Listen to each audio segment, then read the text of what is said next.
चलो बच्चों, आज समझते हैं कि कैसा उत्तर लिखने से आपका मेंस पास होगा। आज मेरे पास दो कॉपीज हैं, दोनों को कंपेयर करके देखते हैं।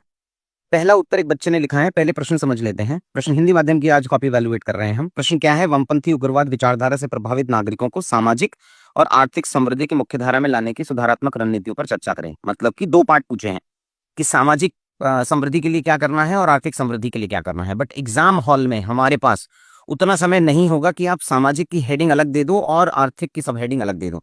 तो हमें मर्ज करके ही लिखना पड़ेगा इस क्वेश्चन को। समझते हैं।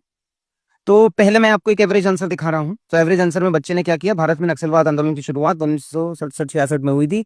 बंगाल में नक्सलवाड़ी में हुई थी और भारत में वामपंथी उग्रवाद विचारधारा के पनपने के कई कारण हैं। तो इस इंट्रोडक्शन को मैं कहूंगा कि ये बहुत है ना एवरेज इंट्रोडक्शन है। क्यों? क्योंकि यहाँ पे अपन करंट अफेयर्स का इंट्रोडक्शन दे सकते थे। नक्सलवाद को तो जीरो करने के लिए गृह मंत्री जी ने अभी बोला है, तो नक्सलवाद को जीरो करना टारगेट है 2026 में, वो अपना परिचय हो सकता था। फिर बच्चे ने इसकी हेडिंग नहीं तोड़ी। अगर मैं एक अच्छा आंसर आपको दिखाऊं तो उस अच्छे आंसर में बच्चे ने यहाँ हेडिंग डाल के लिखा हुआ है, नागरिकों को सामाजिक आर्थिक समृद्धि की मुख्यधारा में लाने की रणनीतियां क्या है। अब दूसरा पार्ट आता है कि क्योंकि सिर्फ एक ही पार्ट पूछा गया है सवाल में, तो इसका मतलब आपको कहीं बिटवीन द लाइन्स लिखने पड़ेंगे। तो वो बिटवीन द लाइन्स एक अच्छे आंसर में क्या है वो देखिए कि इन्होंने करंट अफेयर्स बेस्ड इंट्रोडक्शन डाला है कि वर्तमान में वामपंथी उग्रवाद समेटकर केवल 11 राज्यों में तक रह गया है, और इसका सोर्स भी डाला है कि गृह मंत्रालय ने बोला है ये।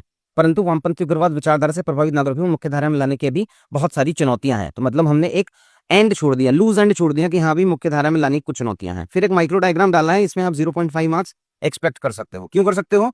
बिकॉज उसके प्रसार के कारण डाल दिया और एक मैप बना दिया, जो मैप बनाया उन्होंने तिरुपति से पशुपति तक का। इन दोनों को मिला के आपको 0.5 मार्क्स एक्स्ट्रा मिल जाएंगे।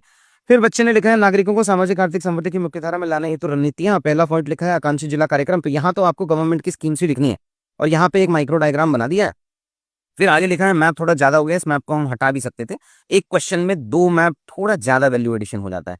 उसके बाद आगे की राह डाला है। आगे की राह में उन्होंने 3 कंपोनेंट ऐड करके डाल दिए हैं। तो मतलब संवाद करना है, समझौता करना है, समन्वय करना है, अंग्रेजी में जिसको डीएनए अप्रोच कहते हैं, डायलॉग नेगोशिएशन एक्शन, प्लस समाधान समाधान की रणनीति है और कौशल प्रशिक्षण करना है। कट्टरपंथी युवा से कर्मयोगी युवा। क्या बढ़िया कीवर्ड का यूज हो रहा है हिंदी माध्यम में बच्चों के साथ, जो ये क्यूपी के बच्चे हैं जिन्होंने वहां पे पढ़ा है। इस प्रकार एलडब्ल्यू विचारधारा से प्रभावित नागरिकों को मुख्यधारा में लाकर हिंसा की चाप से शांति के पहिए तक स्थापित हो सकते हैं। इस आंसर में आप अगर ऐसा लिखेंगे तो अपना सिलेक्शन हो सकता है। थोड़ा सा खराब आंसर या एवरेज आंसर देख लेते हैं क्या है। उन्होंने इंट्रोडक्शन लिखा और इंट्रोडक्शन के बाद हेडिंग नहीं डाली है। पॉइंट्स थोड़े लेंदी हैं अगर मैं देखूंगा यहाँ से। और उसके बाद हम नागरिकों को मुख्यधारा में लाने के प्रयास किए। अरे यही तो पूछा था, क्या क्या लिखना है? तो गवर्नमेंट की स्कीम लिखनी है और एग्जाम्पल लिखने हैं। तो यहाँ मुझे लग रहा है कि थोड़ा सा कंटेंट जो है वो एक्स्ट्रा लिखा है, जो एग्जाम में नहीं पूछा गया है। अगले वीडियो में हम इंग्लिश मीडियम की एवरेज और एक अच्छे आंसर को कंपेयर करेंगे।